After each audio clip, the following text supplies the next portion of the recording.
السلام علیکم ناظرین، آپ دیکھ رہے ہیں ایم آر نیوز۔ میں ہوں کنزا اسلم۔ کراچی سے آپ کو آگاہ کرتے چلیں۔ شہر قائد کے علاقے لطیف ٹاؤن میں شادی کی تقریب میں ہوائی فائرنگ کرنے کے الزام میں گرفتار ملزمان کے ساتھیوں نے ایس پی آفس پر دھاوا بول دیا۔ ایم آر نیوز کی رپورٹ کے مطابق ملیر کے علاقے شاہ لطیف ٹاؤن میں شادی کی تقریب میں ہوائی فائرنگ ہوئی، جس کا پولیس نے نوٹس لیتے ہوئے 3 ملزمان کو گرفتار کیا۔ ملزمان کو حراست میں لینے پر باراتیوں نے ایس پی ملیر کے دفتر پر احتجاج کیا اور ساتھیوں کو چھڑوانے کے لیے دھاوا بولا۔ ایس پی ملیر کے مطابق فائرنگ کی اطلاع پر پولیس پارٹی وقوع پر پہنچی تو باراتی اس پر الجھ پڑے۔ ایک شخص نے اہلکار پر پسٹل تانی، جسے حراست میں لے لیا گیا۔ نعیم صدیقی کا نام اور مقام و مرتبہ اپنی جگہ، لیکن بدقسمتی سے اس چراغ علم و ادب اسلام کے داعی اور ملت کے خیر خواہ سے بہت کم لوگ واقف ہوں گے۔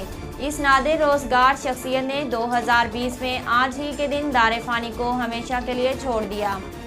آج ان کی برسی ہے۔ وہ ایک بہترین شاعر، ادیب، صحافی اور اسلامی اسکالر تھے۔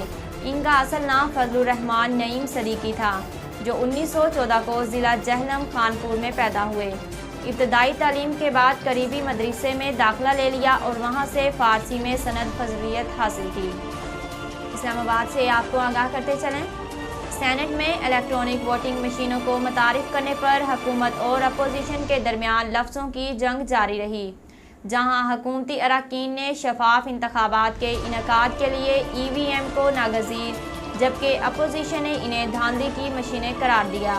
ایم آر کی رپورٹ کے مطابق وزیر مملکت برائے پارلیمانی امور علی محمد خان نے اپوزیشن کو الیکٹرانک ووٹنگ مشینوں اور سینٹ انتخابات میں اوپن بیلٹ کے معاملے پر کڑی تنقید کی۔